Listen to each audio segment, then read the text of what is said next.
Oke, ayo kita ngomongin salah satu jebakan psikologis yang paling sering banget nih ngejebak para investor.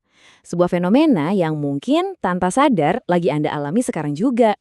Coba deh, bayangin skenario ini. Anda udah riset, udah yakin banget sama satu saham. Terus klik, Anda beli di harga katakanlah 1.000. Wah, rasanya mantap banget kan? Optimis pokoknya ini saham bakal terbang. Eh, tapi ternyata pasar punya kehendak lain. Harganya mulai goyang, terus turun, turun lagi. Sampai akhirnya, jeder, anjlok ke 600. Perasaan optimis yang tadi langsung ambiar seketika. Dan waktu lagi panik-paniknya, apa coba bisikan di dalam kepala kita? Udah tenang aja. Sabar, pasti balik lagi kok ke 1.000. Ayo ngaku. Suara ini kedengaran familiar banget kan? Sayangnya, ini dia kenyataan pahit yang harus kita telan. Pasar itu sama sekali nggak peduli kita beli di harga berapa. Nggak ada satupun jaminan harga bakal balik lagi. Ingat ya, pasar itu nggak punya utang buat balikin modal kita. Nah, fenomena psikologis ini ada namanya loh. Yap, namanya itu bias jangkar. Atau yang kerennya disebut anchoring bias. Sekarang yuk kita bedah bareng-bareng apa sih ini sebenarnya dan gimana caranya bias ini diam-diam bisa merusak isi portofolio kita. Gampangnya gini deh, bias jangkar itu adalah kecenderungan alami otak kita buat nempel banget sama informasi pertama yang kita terima. Informasi pertama ini, si jangkar, ini seolah-olah jadi patokan yang ngikat semua keputusan kita selanjutnya. Jadi kita susah gitu mikir jauh-jauh dari titik awal tadi. Terus di dunia saham, udah bisa nebak kan jangkar terkuat yang ngikat kita itu apa? Iya, benar banget. Harga beli kita sendiri. Begitu kita klik buy, angka itu kayak dicap di otak kita, jadi semacam harga keramat yang jadi patokan buat semua keputusan kita ke depannya. Nah, ini dia nih biang keroknya. Kenapa sih otak kita bisa cinta mati sama satu angka itu doang? Padahal kondisi pasar kan berubah terus. Yuk kita gali lebih dalam lagi. Coba deh kita lihat bedanya. Di satu sisi, fokus kita sebagai investor cuma satu.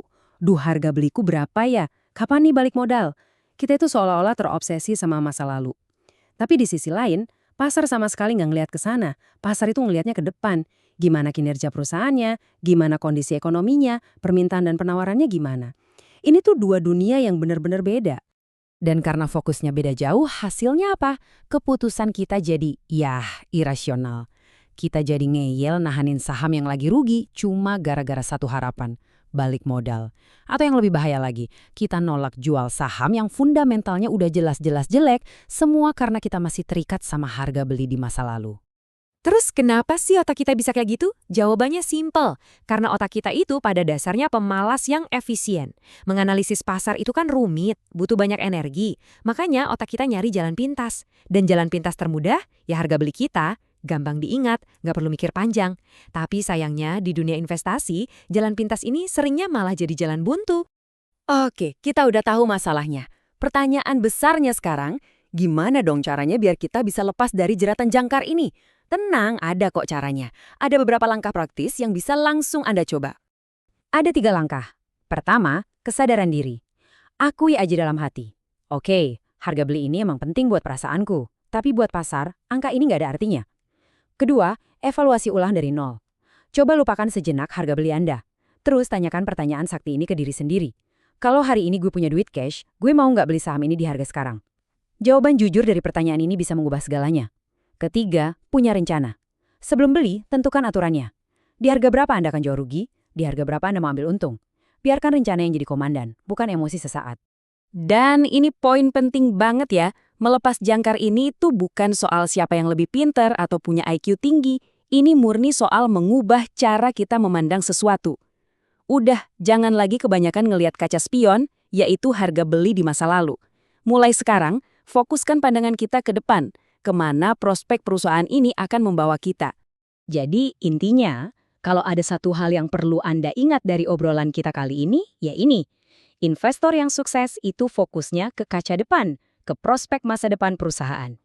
Investor yang masih amatir fokusnya nempel terus di kaca spion, di harga beli mereka. Nah, pilihannya sekarang ada di tangan Anda. Sebagai penutup, coba deh kita sama-sama refleksi sebentar. Jawab jujur dalam hati, pernah nggak Anda ngalamin ini? Terjebak oleh harga beli sendiri? Nahan saham yang seharusnya udah dijual, cuma karena berharap semoga balik modal? ngaku aja nggak apa-apa.